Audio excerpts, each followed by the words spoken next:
Tonight, we're digging into what caused 193 absentee ballots to go uncounted in November.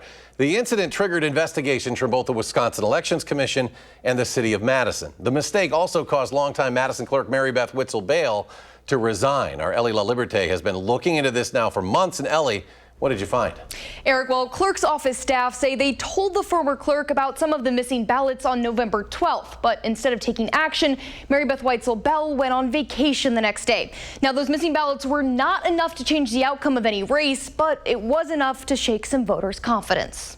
It was my first presidential election. 19-year-old Ben Brown really cares about his future. I mean, I think it's one of the most critical elections of our generation. So when he voted absentee last November, he checked his ballot status every day. Actually, when I saw that it made it, I thought that I had done my due diligence to get my vote in and have it count. But that didn't happen. Ben is one of 193 people in Madison whose vote wasn't counted. And although the city sent out letters, he didn't even know until I called him. I was shocked, frankly. So what happened? Well, these are the bags used to transport and hold absentee ballots. But an investigation from the Wisconsin Elections Commission found that 2 of them likely never even made it to their polling site. When I've talked about what happened in Madison, one of the words I used was shocking. That's how Ann Jacobs, the chair of the Wisconsin Elections Commission, feels. It's the first time the commission has launched an investigation of its own. And I think it really was shocking because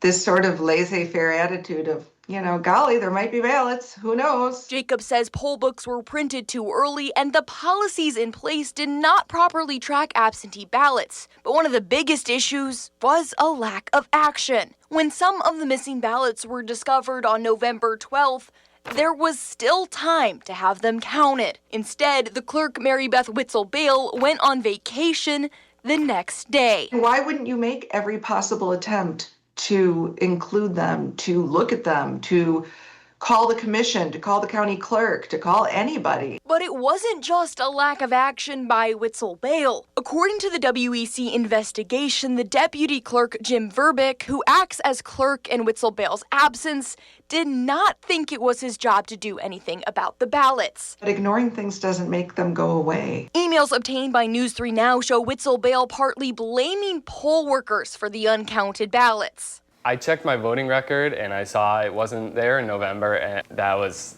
another level of shock because I was like, this is real. For failing to manage staff and handle absentee ballots, the WEC found probable cause that Witzel-Bale broke 5 election laws. It did not, however, recommend any legal action against her. We want our clerks to come forward when they make mistakes. There is no clerk school. There is no clerk degree, no clerk college, that kind of thing. Elena Hilby is the Sun Prairie clerk and president of the Wisconsin Municipal Clerks Association. She says the mistakes made in Madison could have happened to anyone. I am trying to be 100% honest here. I don't remember getting a lot of specific instructions of this is how you should do it. I asked Jacobs about that. Is it the role of the Elections Commission to provide clerks across the state with that information? I definitely believe that it is our role and our one of our most important tasks to help our clerks administer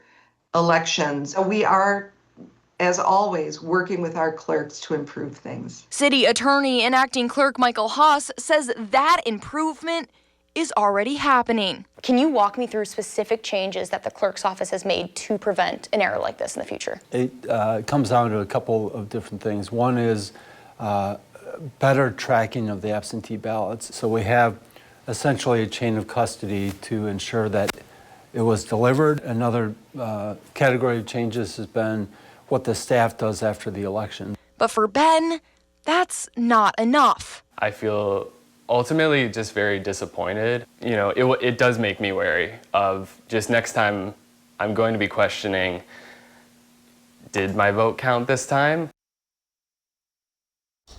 Now, I did talk to other voters who say that even though their vote wasn't counted, the thoroughness of this investigation actually restores their faith in the election process. I also tried to reach out to Witzel-Bale for comment and did not hear back.